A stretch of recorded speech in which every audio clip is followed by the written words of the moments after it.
বলার অপেক্ষা রাখে না। অচ্যুতানন্দজি খুব সুন্দর বললেন। এবং আজকে এখানে উপস্থিত আমাদের এই আশ্রমের অধ্যক্ষ, শতবর্ষ চলছে এই আশ্রমের, শতবর্ষে লহ প্রণাম রবীন্দ্রনাথ বলেছিলেন। তো সেই শতবর্ষে লহ প্রণাম আশ্রমকে, এবং অবশ্যই অভিনন্দন, শুভেচ্ছা এই আশ্রমের সুযোগ্য অধ্যক্ষ স্বামী অমৃতরূপানন্দজি মহারাজকে। এবং এখানে রয়েছেন পরম শ্রদ্ধেয় রামকৃষ্ণ সংঘের সন্ন্যাসী বৃন্দ, রয়েছেন আমাদের অত্যন্ত শ্রদ্ধেয় রামকৃষ্ণ ভাবাদর্শে বিশ্বাসী আমাদের ভক্তমণ্ডলী।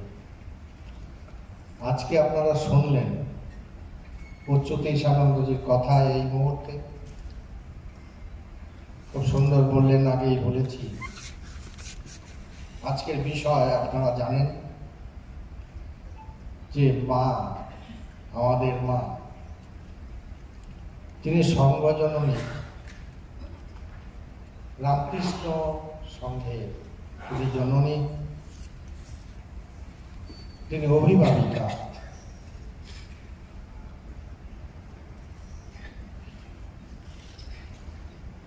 এই প্রসঙ্গে বলতে গিয়ে আমি আমার একটু ব্যক্তিগত অভিজ্ঞতার কথা বলছি। আশা করি ব্যক্তিগত কথা বলা, সেই জন্য যে ভুল ত্রুটি সেটি আপনারা মার্জনা করবেন। আমি তখন বেলুড় মঠে প্রশিক্ষণরত ব্রহ্মচারী। একদিন আরতিতে যাওয়ার প্রস্তুতি নিয়ে, বেশ সময় আছে, তখনও আরতির ঘন্টা পড়েনি, স্বামীজির ঘাটে বসে আছি। অনেক ব্রহ্মচারী স্বামীজির ঘাটে যেতেন। আমার একটি অভিজ্ঞতা, সেই অভিজ্ঞতা হচ্ছে যে আমি দেখলুম একটি বিহঙ্গ, একটি পাখি। সেই পাখিটি শ্রান্ত ক্লান্ত বলে মনে হলো। সেই পাখিটি চারদিকে উঠছে, উড়ে যাচ্ছে। উত্তর দিকে গেল, উত্তর দিল না কোনো উত্তর। সেই পাখি পশ্চিম দিকে গেল, পশ্চিম দেখালো না কোনো দিগদর্শন। সেই পাখিটি দক্ষিণ দিকে গেল, দক্ষিণ দেখালো না কোনো দাক্ষিণ্য। সেই পাখি পূব দিকে গেল, পূব দেখালো না কোনো আলোর দিশা। শ্রান্ত ক্লান্ত সেই পাখি এসে একটি জাহাজ দাঁড়িয়েই ছিল গঙ্গা পক্ষে, সেই জাহাজের মাছ তুলে বসল। এবং তখন আমার মনে হয়েছিল, আজও মনে হচ্ছে, সেই মাস্তুলটি হচ্ছে যুগাবতার শ্রীরামকৃষ্ণ। এবং পাখিটি অবশ্যই আমাদের নেতা, আমাদের জীবনের ধ্রুবতারা, আমাদের পরিচালক, আমাদের দিক নির্দেশক স্বামী বিবেকানন্দ ভাবিকানের। এবং এই যে জাহাজটি, সেই জাহাজটি অবশ্যই আমাদের মা ঠাকুর। মা ঠাকুরুন শুধু বাস্তুলটিকে আশ্রয় দিচ্ছেন না, মা ঠাকুরুন আশ্রয় দিচ্ছেন সেই পাখিকে। আর সেই জাহাজের ভেতরে রয়েছে অনেক দামাল ছেলে, আছে রাখাল, রাখাল থেকে শুরু করে রাখতুরাম পর্যন্ত সবাই আছে। সেদিকে গিরিশ বাবু থেকে শুরু করে নটই বিনোদিনী থেকে শুরু করে রসিক মেথর পর্যন্ত কেনা আছে। আর এই জাহাজটি হচ্ছে মাস্তুল সহ জাহাজটি হচ্ছে রামকৃষ্ণ সংঘ। যখন আমরা বলছি যে রামকৃষ্ণ সংঘের জন্য, আমাদের অবশ্যই বুঝতে হবে রামকৃষ্ণ সংঘ বলতে কি আমরা বোঝাই। রামকৃষ্ণ সংঘ কোনো ভৌগোলিক সত্তা নয়, এটা একটি শক্তি, এটা একটি ভাব, এটা একটি আদর্শ। সেই আদর্শটি কি? অদ্ভুত সুন্দর বর্ণনা দিচ্ছেন আমাদের প্রয়াত বিদগ্ধ সন্ন্যাসী। আপনারা অনেকে হয়তো তার লেখা বই পড়েছেন, স্বামী বুধানন্দ মহারাজ। তিনি কি বলছেন রামকৃষ্ণ সংঘ কি, রামকৃষ্ণ সংঘ বলতে আমরা কি বুঝি?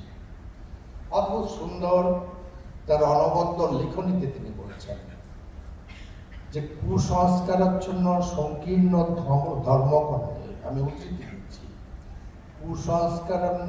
কুসংস্কারাচ্ছন্ন সংকীর্ণ ধর্মকলহে বিতশ্রত ধী ও সুধী এক আনন্দ সঙ্গীতের অশ্রুতপূর্ব আনন্দে তালে তালে তাদের যাত্রা শুরু করলেন নবোদয়ের পথে, আধ্যাত্মিক নবোদয়ের পথে। সেই অশ্রুতভূত আনন্দ সঙ্গীতের তালে তালে বেশ খানিকক্ষণ চলা যায়, কিন্তু ক্রমে জীবন সূর্যের রোদ এসে তাকে বিব্রত করে, হয়তোবা প্রথম ভ্রষ্ট করে। তখন তিনি অন্বেষণ করেন সেই যে আধ্যাত্মিক নবোদয়ের পথের পথিক, তিনি অন্বেষণ করেন ক্ষুধার অন্ন, তৃষ্ণার পানীয়। ক্লান্ত শ্রান্ত তৃষ্ণার পানীয় এবং ক্ষুধার অন্নের অন্বেষণে সেই প্রতি এগিয়ে যান। যেতে যেতে দেখেন একটি প্রান্তর, সেই প্রান্তরের প্রান্ত শেষে দেখেন একটি কুটির। আর সেই কুটিরের সামনে উপস্থিত হয়ে কুটির থেকে ভেসে আসা একটা কথা তিনি শুনতে পান। কুটিরের ভেতর কে আছে তিনি অনুমান করেন, দেখতে পান না, কিন্তু সেই কুটির থেকে ভেসে আসা কথাটি তিনি অবশ্যই শুনতে পান। কুটির থেকে ভেসে আসছে খালি পেটে ধর্ম হয় না। এগিয়ে যান সেই তৃষ্ণার পানীয় এবং ক্ষুধার অন্নের অন্বেষণে। তবে দেখেন এক কান্ত বই উমা হৈমবতীর মতো এক অনবদ্য সুন্দরীকে। বুঝতে ভুল হয় না যে অনবদ্য সুন্দরী, এই অনুপমা নারী, তিনি হচ্ছেন শ্রীরামকৃষ্ণের ব্রতচারিণী, তিনি শ্রীরামকৃষ্ণের সহধর্মিণী, তিনি শ্রীরামকৃষ্ণের লীলা সঙ্গিনী। তিনি কে? তিনিই তো আমাদের মা, আমজাদেরও মা, শরতেরও মা, আমারও মা, আপনারও মা। আর এই সংঘজনীটি একটু পরিচালিকা শক্তি, সংঘজননী আছেন বলে আমরা আছি। আমার মা দেখতে কেমন? সুন্দরী হতে পারে সাধারণ মানুষের চোখে, তিনি সুন্দরী নাও হতে পারেন সাধারণ মানুষের চোখে, কিন্তু আমার মা আমার কাছে পৃথিবীর সুন্দরীতম নারী। আমার মা কেমন? মা কেমন? মায়ের কথা, মায়ের ভাব তুলে ধরেছে একটা ইংরেজি গল্প। An English story has depicted the real aspect of mother's personality. আপনাদের যদি কোনো আপত্তি না থাকে আমি গল্পটি বলি, যেহেতু পাশ্চাত্যের গল্প, তার মধ্যে একটু পাশ্চাত্যের ছোঁয়া আছে। গল্পটি কি? মা কে? মা তার সন্তানের মা, তার পুত্রের মা, তার পুত্র যৌবনে পা দিয়েছে, সে তার একজন প্রণয়িনী আছে। সেই প্রণয়িনীকে সে জিজ্ঞেস করছে, আচ্ছা তুমি আমায় কেমন ভালোবাসো? প্রণয়িনী জিজ্ঞেস করছে ওকে। তো সে বলছে, আমি তোমাকে প্রাণাধিক ভালোবাসি। তো বলছে, প্রাণের মতো কাকে ভালোবাসো তুমি? প্রণয়ী বলছে, আমার মাকে। বলে, তাহলে তুমি তো আমাকে তোমার মায়ের চাইতেও বেশি ভালোবাসো।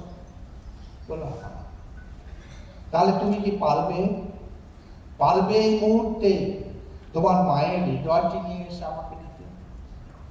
বলে, অবশ্যই পারবো যদি তুমি চাও। সেই প্রণয়ী দৌড়ে দৌড়ে গেছে, মা মা বলে ডাকছে।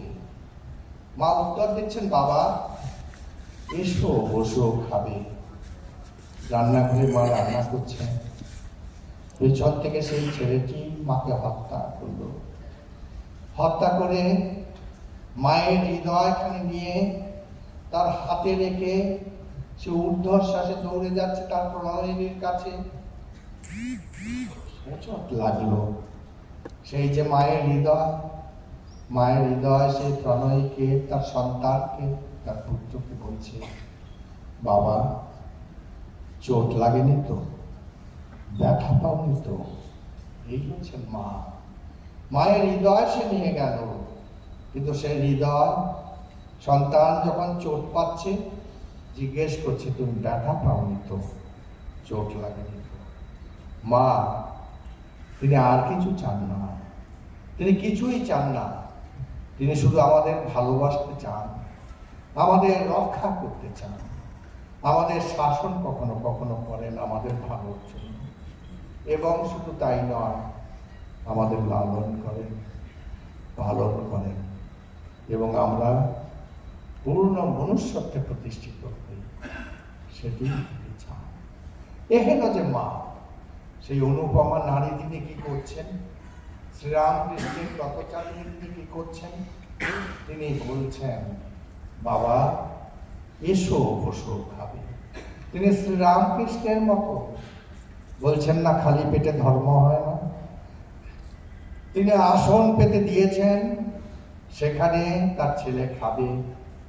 তিনি চতুর্বর্গের পরমান্নের থালিখানি এগিয়ে দিচ্ছেন, আর পাশে বসে হাওয়া করছেন।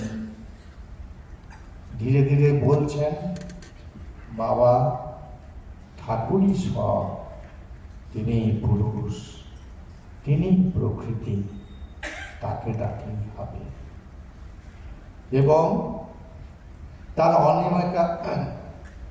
অনামিকা দিয়ে শান্তির তিলক করিয়ে দিচ্ছেন। দুর্মদ লোলভ সভ্যতা যে আজ, সেই আজ থেকে বাঁচাচ্ছেন তার সন্তানকে শান্তি তিলক। এটি হচ্ছে রামকৃষ্ণ সঙ্গ। এবং রামকৃষ্ণ সঙ্গের শেষ কথা বলেছেন মা। তার জীবনের শেষ কথা তিনি কি বলেছিলেন? তিনি বলেছিলেন, তিনি আহ্বান করেছেন, উদার আহ্বান, আমাকে, আপনাকে, সবাকে। তিনি কি বলছেন?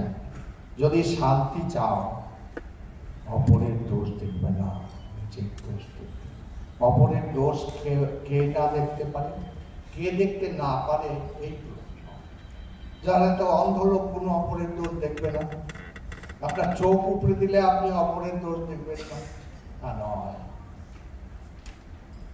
যে মানুষ ব্রহ্ম জ্ঞানে স্থিত, যে মানুষ স্থিতপ্রজ্ঞ, সেই মানুষই অপরের দোষ দেখা থেকে বিরত হতে পারে।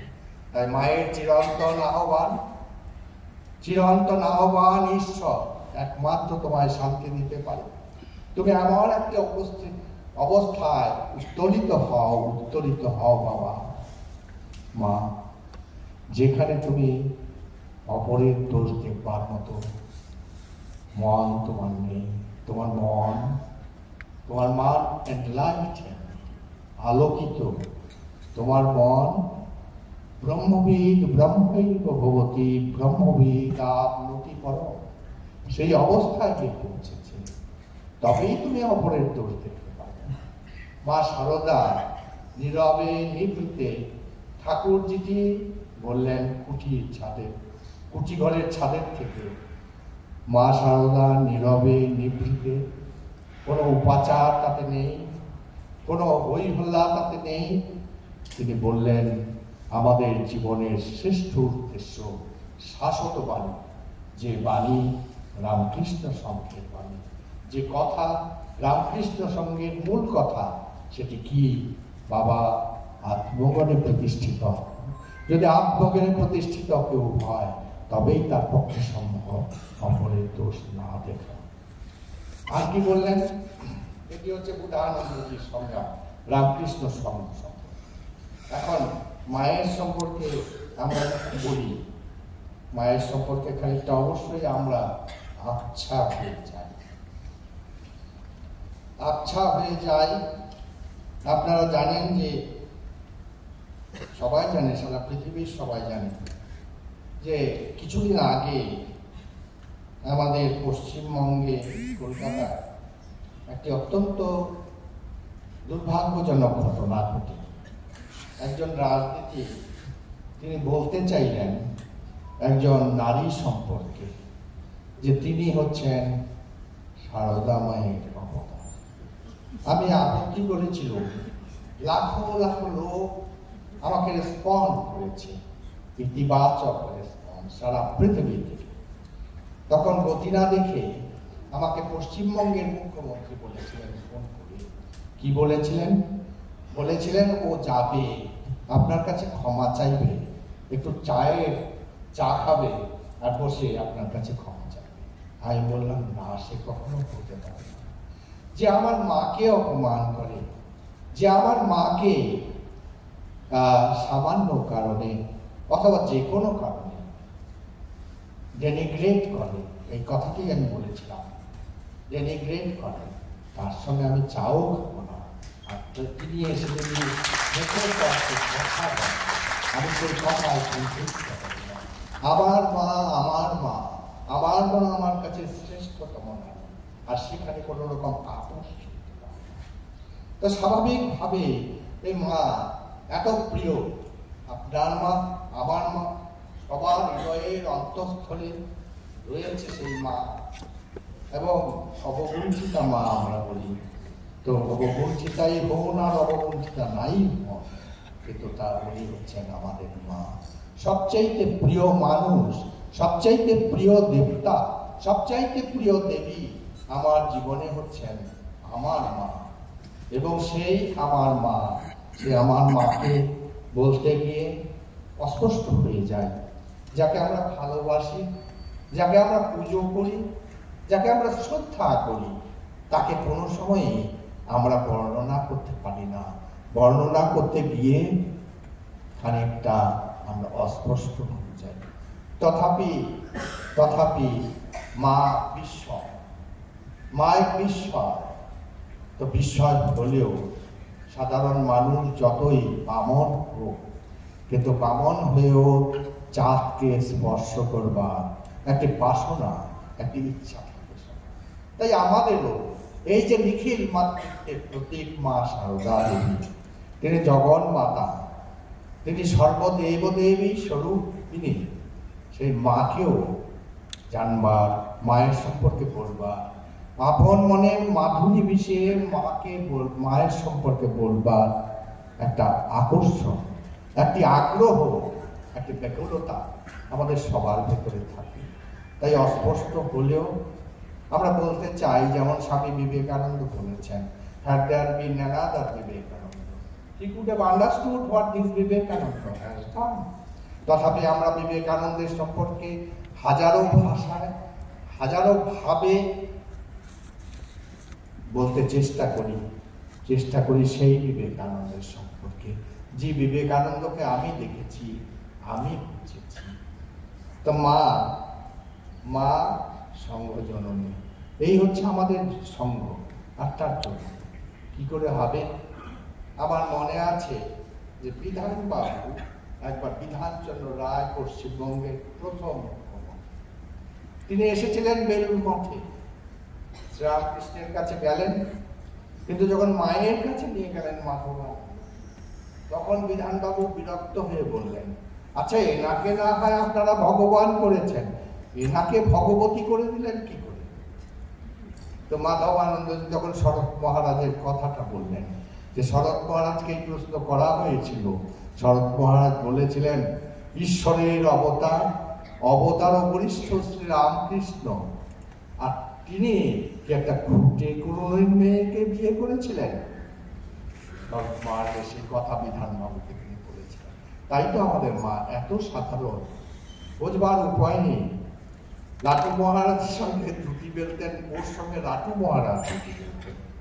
একদিন ঠাকুর বলছেন, দেখ ওই যে নহবতে যার সঙ্গে রুটি বেলিস, সে যদি ক্ষুব্ধ হয়, তাহলে ব্রহ্মা বিষ্ণু মহেশ্বর আর সাধ্য নেই তোকে রক্ষা করে, তিনি ব্রহ্ম। ঠাকুর স্বয়ং অত্যন্ত চঞ্চল হয়ে পড়ছেন। একবার মা এসে দেখাচ্ছেন সুন্দর সজীব বা সমস্ত সবজি এসছে, তা মা এসে ঠাকুরকে দেখাচ্ছেন। তা ঠাকুর হঠাৎ করে বললেন, এত ভয় করছে ভালো। অবশ্যই সেটি কৃত্রিম রোগ ছিল ঠাকুরের, আর মা অভিমান হল। তিনি বললেন, অন্তত পক্ষে আমার জন্য নয়, বলে তিনি চলে গিয়েছিলেন। ঠাকুর দস্তত পায়চারি করছেন। আহা, তিনি রাগ করেননি তো? তিনি যদি রাগ করেন, তাহলে ব্রহ্ম বিষ্ণু মহেশ্বরের ক্ষমতা নাই আমাকে বাঁচা। এই ছিলেন আমাদের মা। কিন্তু কত সহজ, কত সরল আমাদের হাতের ভেতরে। আজও আমরা মাকে হাত দিয়ে স্পর্শ করতে পারি, মাকে দেখতে পারি, মায়ের কথা শুনতে পারি। তো স্বাভাবিকভাবেই এই যে মা, এই মা কে ছিলেন? ঠাকুরের কথায় আমরা আভাস পাই। নির্বাণানন্দজি মহারাজের কথা আপনারা অনেকেই শুনে থাকবেন। নির্বাণানন্দ মহারাজ জামশেদপুরে অনেকবার এসেছেন। ওর ঘটনা, দুটি ঘটনা আমি বলতে চাই। একটি ঘটনা হচ্ছে, এবং দুটি ঘটনায় আমার নির্বাণানন্দজি মহারাজের কাছ থেকে শুনবার সৌভাগ্য হয়েছে। একটি ঘটনা, স্বামী ব্রহ্মানন্দজি গিয়েছেন মাদ্রাসে, তার সঙ্গে জিতেন মহারাজ অর্থাৎ বিশুদ্ধানন্দজি সেবক। নির্বাণানন্দজি সেবক, নির্বাণানন্দজি বেলুর মঠে আছেন। বাবুরাম মহারাজকে গিয়ে বললেন, মহারাজ এখন তো আমি একটু অপেক্ষাকৃত ভাবে কম কাজ, আমার খুব ইচ্ছে বহুদিনের যে কালীঘাটে যাব মাকে দর্শন করতে। বাবুরাম মহারাজ সন্তুষ্ট হলেন না। তিনি বললেন, কেমন বোকারে তুই, যে কালীঘাটে থাকতেন তিনি তো এখন বাগবাজারে আছেন। বলছে, আপনারা বলেন বটে, কিন্তু মাকে দেখে তো আমার সেরকম মনে হয় না। মাকে দেখে আমার মনে হয় না যে আটপৌরে যারা মা রয়েছেন তাদের থেকে কোনোভাবেই তিনি পৃথক। বাবুরাম মহারাজ বলছেন যে তাই? তাহলে বাবুরাম মহারাজের যে টিপিক্যাল ভাষা ছিল, সেই ভাষায় তিনি বলেন, 4 পয়সা দিয়ে গঙ্গা পেরিয়ে গিয়ে জিজ্ঞেস করলেই হয়। কারণ নির্বাণানন্দজিকে জিজ্ঞেস করেছেন বাবুরাম মহারাজ, তাহলে তোর বিশ্বাস কি করে হবে? বলছেন, শুধু মা যদি বলেন যে তিনি জগদম্বা, তাহলে আমার বিশ্বাস হবে। তো 4 পয়সা দিয়ে গঙ্গা পেরিয়ে বাগবাজারে গিয়ে জিজ্ঞেস করলেই হয়। নির্বাণানন্দজি গিয়েছেন, তরুণ সন্ন্যাসী, আর যেতেই আপনারা যারা বাগবাজারে গিয়েছেন এখনো দেখতে পাবেন ঢুকতে বাদিকে ঘরটি, যেখানে এখনো তক্তপোষ, সেই তক্তপোষটি ছিল রামকৃষ্ণ মঠ মিশনের তদানীন্তন সম্পাদক স্বামী শারদানন্দজির কার্যালয়। যেতেই রাজা মহারাজের প্রিয় সেবক সূর্যি এসেছে, ধরলেন, বসালেন, অনেক কথা বলছেন। বেশ বেলা গড়িয়ে গেছে, হঠাৎ বললেন, আচ্ছা তুমি কি মাকে দর্শন করেছ? তো তখন মহারাজ বলছেন, দর্শন করবো কি করে? আসতেই তো আপনি খপ করে ধরলেন, আর ছাড়লেন কোথায়? বলে যাও, তাড়াতাড়ি যাও, অনেক বেলা গড়িয়ে গেছে, মা এখন বিশ্রাম করবেন। তো নির্বাণানন্দজি গিয়েছেন, এবং যাবার পরে মা ওকে দেখে যেন মা সবই জানতেন। বাবা তাড়াতাড়ি এসো, বেলা যে গড়িয়ে গেল। মা দুধে ভাতে আর আলু ভাতে বসে আছেন তৈরি করে। নির্বাণানন্দজি মায়ের হাতে দুধে ভাতে আলু ভাতে খেলেন, মার হাতে জল দিলেন, তারপরে বললো বাবা অনেক বেলা হয়ে গেছে, তুমি এসো, আমি বিশ্রাম। নির্বাণানন্দজি তত্ত্বরে নাচছেন, তত্ত্বরে নাচতে গিয়ে দেখলেন যে একই মহামায়ার প্রহেলিকা, আমি যে জন্য এলাম সেটাই তো হলো না। তিনি তো এসেছিলেন মাকে প্রশ্ন করতে যে তিনি জগদম্বা কিনা। তো মা ঘরে ঢুকে পড়েছেন, নির্বাণানন্দজি সেখানে গিয়েছেন। নির্বাণানন্দজি যাওয়ার পরে ওকে দেখেই বললেন আবার এলে যে গো বাবা। মা এই প্রশ্ন করতেই মহারাজ প্রশ্ন করতে চাইছেন, বলতে চাইছেন, কিন্তু বলতে পারছেন না। মা তিনি তো অন্তর্যামী, তিনি সবার মা, তিনি বুঝেছেন, মুচকি হেসে বলছেন বলো বাবা, নির্ভয়ে বলো। অনেক কষ্ট করে তিনি বললেন, তিনি যা বললেন তার বিপাদ্য বিষয় হচ্ছে যে সবাই বলে আপনি জগৎ জননী, কিন্তু আমার যেন কোথাও সংশয় আছে, সন্দেহ আছে। তবে আপনি যদি বলেন স্বয়ং যে আপনি জগৎ জননী, তাহলে আমার আর সংশয় থাকবে না। আশা করি মা বুদ্ধিমতী ছিলেন। মা বলছেন আচ্ছা তোমার গুরু কে বাবা? বলছেন স্বামী ব্রহ্মানন্দ, রাজা মহারাজ। বলে রাজা কি বলে? বলে রাজা মহারাজ বলেন আপনি জগৎ জননী। তারক কি বলে? বলে উনিও তাই বলেন। শরৎ কি বলে? উনিও তাই। মা তখন কি বললেন? এত বুদ্ধিমতী তিনি বললেন বাবা রাজা, তারক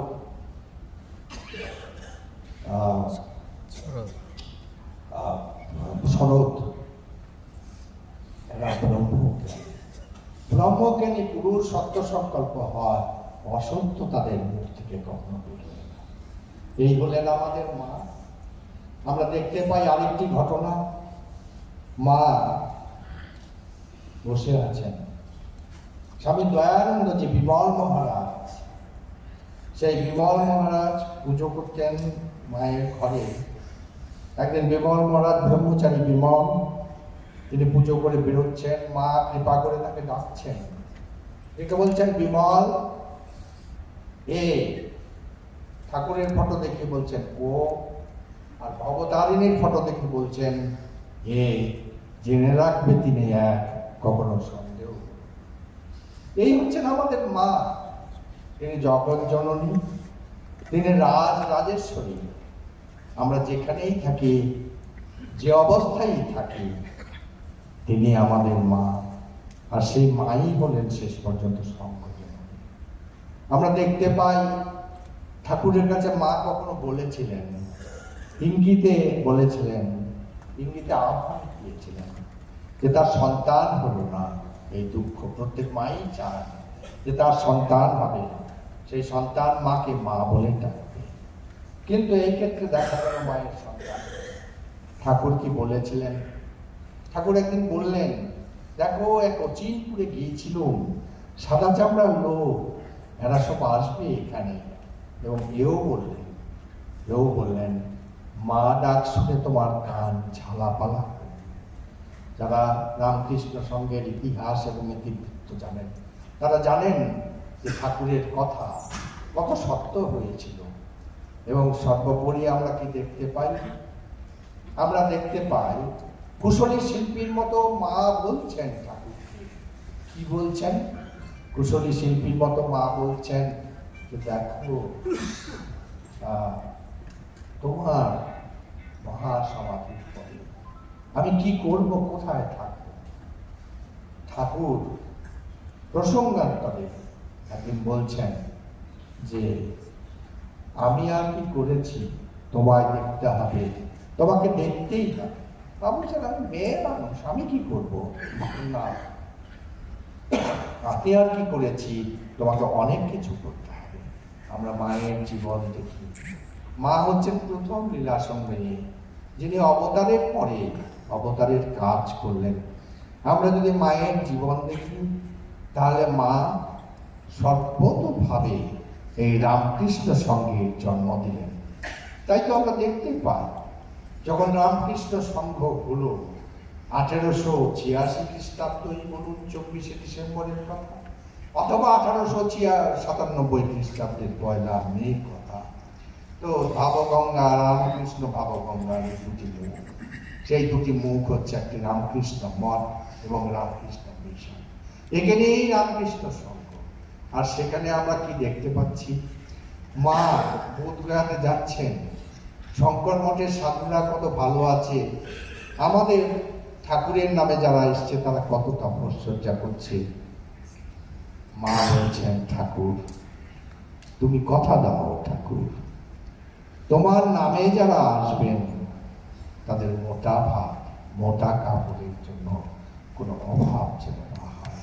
ছেলেরা যদি সারাদিন মোটা ভাত মোটা কাপড়ই পরেন, অন্বেষণ করেন, তাহলে তারা তপশ্চর্যা কখন করবে, জপ ধ্যান কখন করবে, তোমার নাম কখন করবে, এবং সর্বোপরি বহুজন হিতায় বহুজন সুখায় যে রথচক্রে তুমি উদ্ঘাটন করেছ, সেই রথচক্র পরিচালনা। আমার মনে আছে একটি ছোট্ট ব্যক্তিগত কথা, আমি উত্তরকাশীতে আছি,